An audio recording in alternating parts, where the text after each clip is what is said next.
नमस्कार मंडळी. तर कसं काय आहे, मी सोमेश्वर, तुम्ही मला ओळखतच असाल.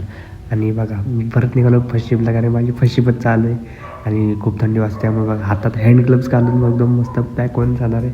हेल्मेट तर माझं वरच राहील, त्यामुळे आता काही मी रिटर्न आणायला जात नाही. लई थंडी आहे. आता चला निघूया. चला आलो की बघा, डायरेक्ट आलो कंपनीजवळ. आलो बघा, मस्त सूर्यबिर्य एकदम ओकेमध्ये गाडी बिडी लावली एकदम मस्त. हे आमचे दीपक वळे सरकार बघा, लक्ष बघा ह्यांचं. आम्ही इकडं ते बघतायत तिकडं.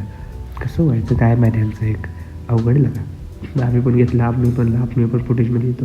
नंतर आलो घरी आणि मी निघालो गावाला. नंतर आलो समर्थकडे आलो आहे बघा. हे आमचे छोटेसे बाहुबली सरकार कसं आहे, नात करते आहे.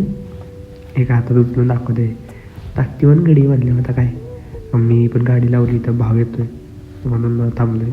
परत काय भावाला गाडी काढली, ती स्प्लेंडर चालवत होता, मी MT-15 चालवत होतो. MT-15 त्याने आणली. गाडी पण एकदम भारी आहे, मला लय आवडलेला. एक नंबर, एकच नंबर. पण रस्ता काय एक नंबर दिसणार लागा. या रस्त्याने आम्हाला नको नको केलं. नुसताच दुर्रा, तिथं बघावं तिथं काम चालू आहे. आता काय वैताग आला आहे नुसता. का तुळेनं डोळं नुसतं अक्षरशः हे वाट चाललं आहे. हेल्मेट घालावं तर हेल्मेट बी लई मोठं आहे, त्याच्यामुळे हेल्मेट जास्त डुलतं आहे इकडे तिकडे इकडे तिकडे. त्यामुळे हेल्मेट काय घातलं नाही. चला आजच्या ब्लॉगमध्ये एवढं.